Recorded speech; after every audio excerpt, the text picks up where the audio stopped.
Samajwadi party से पूर्व लोकसभा प्रत्याशी भीम निषाद एक बार फिर सुर्खियों में हैं। दरअसल लोकसभा चुनाव के बाद जिन सीट पर विधानसभा के सदस्य अब लोकसभा के सदस्य निर्वाचित हो गए हैं, उन विधानसभा सीटों पर उपचुनाव होने हैं। ऐसे में भीम निषाद अम्बेडकर नगर जिले में आने वाली कटेहरी विधानसभा सीट से ताल ठोक रहे हैं। आपको बता दें कि उत्तर प्रदेश विधानसभा चुनाव में कटेहरी सीट से समाजवादी पार्टी ने जीत दर्ज की थी और लालजी वर्मा विधायक चुने गए थे। लेकिन हाल में ही लोकसभा चुनाव में समाजवादी पार्टी ने लालजी वर्मा को मैदान में उतार दिया था और वे अब जीत दर्ज कर लोकसभा के सदस्य निर्वाचित हो गए हैं, तो उनकी विधानसभा सीट खाली हो गई है। ये गांव का प्रधान आपके बिरादरी है, ये गांव का छोटा राजा होता है, ग्राम सभा का छोटा राजा है, और जिसको चाहते हैं कार्य कॉलोनी विधवा पेंशन वृद्धा पेंशन और सरकारी जो ऊपर से सरकार कुछ भेजती है, प्रधान के द्वारा संचालित होता है।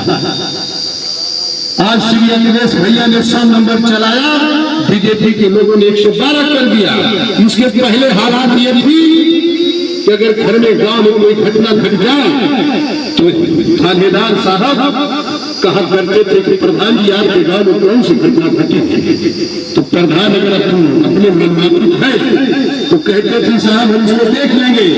अगर तन को ये घर बोल जाए पहले है, तन को विरोधी है, अरे साहब फलना बहुत खराब है, तुरंत पुलिस भेज के कहो आओ चाहने लग गए थाने पे, तो पीटे भी चाहिए 1000 रहे चाहे 5000 में पैसा ना गहना देते।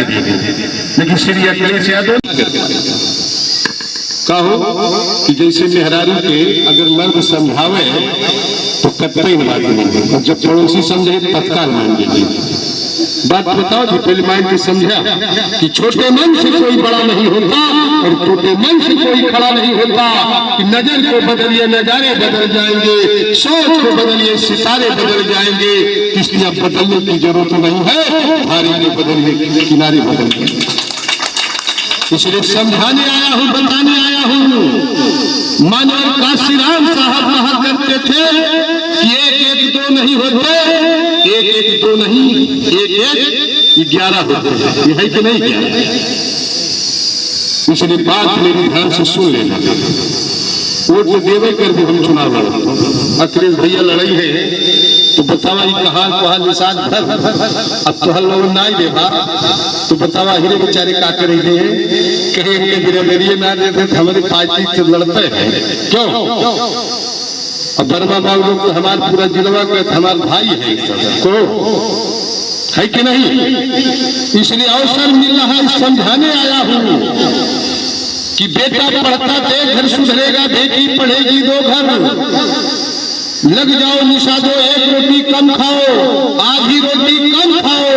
अगर 1 बीघा खेत है उसको बेच दो आधा। जिस दिन आपके घर में एक ही मास्टर ही बन जाएगा, एक ही डॉक्टर बन जाएगा, एक ही इंजीनियर बन जाएगा, उसके बदले में कई बीघा जमीन खरीद लो।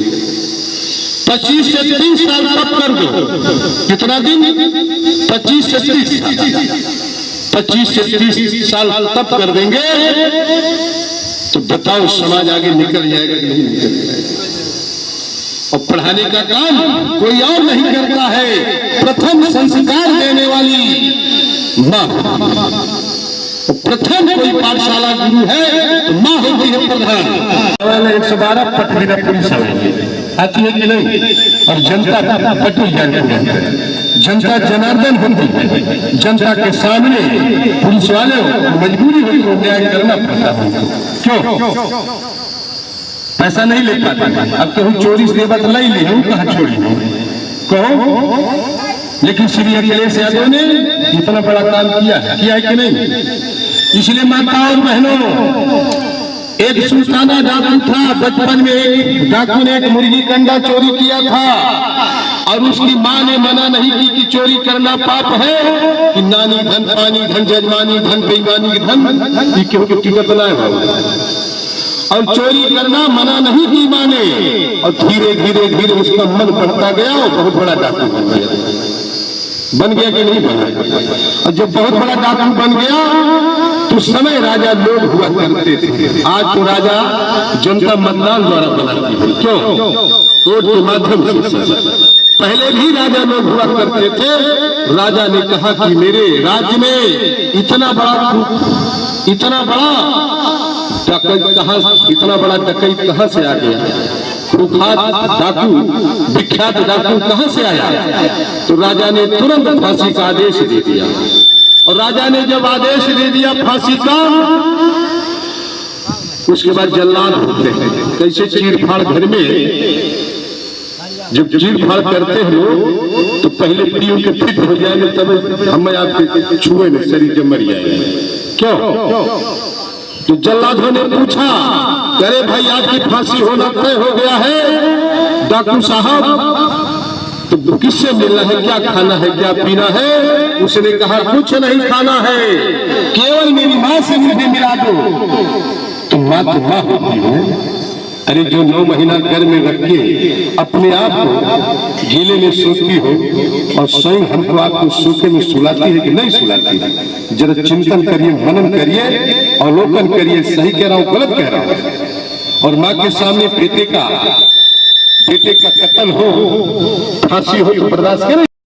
इधर भीम निषाद का कहना है कि समाजवादी पार्टी के मुखिया श्री अखिलेश यादव ने सुल्तानपुर से अंबेडकर नगर लाकर उनको ये कहा था कि यदि कटहरी की सीट खाली होती है तो आप उस सीट से प्रत्याशी होंगे, जाइए चुनाव लड़ने की तैयारी करिए।